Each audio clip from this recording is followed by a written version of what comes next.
राष्ट्रपति उम्मीदवार द्रौपदी मुर्मू को मूर्ति बताकर तेजस्वी यादव चौतरफा गिर चुके हैं। बीजेपी ने उन्हें मर्यादा में रहने की नसीहत दी। वहीं जेडीयू के प्रवक्ता ने कहा था कि जिनके घर शीशे के होते हैं वो दूसरों के घरों पर हमला नहीं किया करते।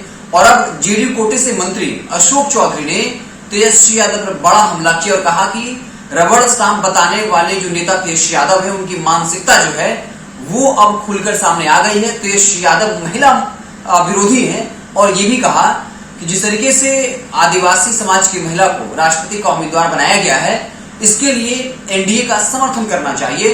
और तेजस्वी यादव पर निशाना साधा और कहा कि उनकी जो वाकई में मानसिकता है वो अब निकलकर बाहर आई है। तेजस्वी यादव ने क्या कहा था जिसके बाद बखेड़ा खड़ा हुआ, बताते कि शिवहर के कार्यक्रम में तेजस्वी यादव पहुंचे थे। वहीं उनसे एक सवाल पूछा गया और सवाल के जवाब में कहा कि यशवंत सिन्हा जो राष्ट्रपति के उम्मीदवार हैं वो खुलकर अपनी बात रखते हैं, लेकिन द्रौपदी मुर्मू को जब से उनका नाम सामने आया है राष्ट्रपति उम्मीदवार के तौर पर तब से एक भी बयान नहीं दिया है और न ही जो है कोई प्रेस कॉन्फ्रेंस किया है। तो राष्ट्रपति भवन में कोई राष्ट्रपति बैठाना है, मूर्ति नहीं, और इसे यशवंत सिन्हा को राष्ट्रपति के तौर पर चुना जाना चाहिए। जैसे ही तेजस्वी यादव ने द्रौपदी मुर्मू को बाकायदा मूर्ति बताया, जिसके बाद बीजेपी जो है टूट पड़ी तेजस्वी यादव पर और ये कहा कि देखिए आरजेडी जो है वो महिला विरोधी है, आदिवासी विरोधी है। और ये भी याद दिलाया जाने लगा कि राबड़ी देवी जो काफी पढ़ी लिखी नहीं है उनको बाकायदा कई सालों तक बिहार की मुख्यमंत्री बनकर रही, तो तेजस्वी यादव पर राबड़ी देवी को सीएम बनाने का तंज किया जाने लगा। जेडीयू ने भी तंज किया और ये कहा कि जिनके घर शीशा का होता है वो दूसरों के घरों में पत्थर नहीं मारा करते। और अब जेडीयू कोटे से मंत्री अशोक चौधरी ने तेजस्वी यादव पर हमला किया और साफ तौर पर बता दिया कि तेजस्वी यादव महिला विरोधी है और आदिवासी अगर किसी कोई राष्ट्रपति बनने जा रही हैं तो हर किसी को इसका समर्थन करना चाहिए। वहीं बता दें कि जेडीयू ने यह भी कहा कि एनडीए जो है वो बिल्कुल सही करी है द्रौपदी मुर्मू को राष्ट्रपति का उम्मीदवार बना करके।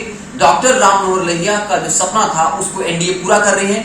वही बता दें कि जितन राम मांझी ने तेजस्वी यादव की शिक्षा पर सवाल उठा दिया और ये कहा कि रबड़ स्टाम्प सीएम किसका था ये बताने की जरूरत नहीं है।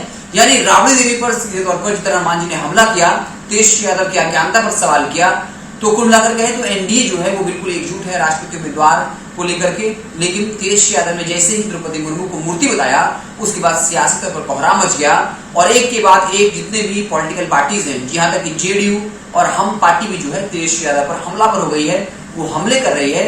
और अब राबड़ी देवी को लेकर तंज किया जा रहा है कि राबड़ी देवी तो बहुत पढ़ी लिखी नहीं है, नहीं काफी ज्यादा बोलती है, वो भी तो रबड़ स्टाम्प ही थी। तो कुल मिलाकर तेजस्वी यादव ने जब से शिवहर में द्रौपदी मुर्मू को मूर्ति कहा उसके बाद उन पर यह आरोप लग रहा है कि वो महिला विरोधी है, आदिवासी विरोधी है।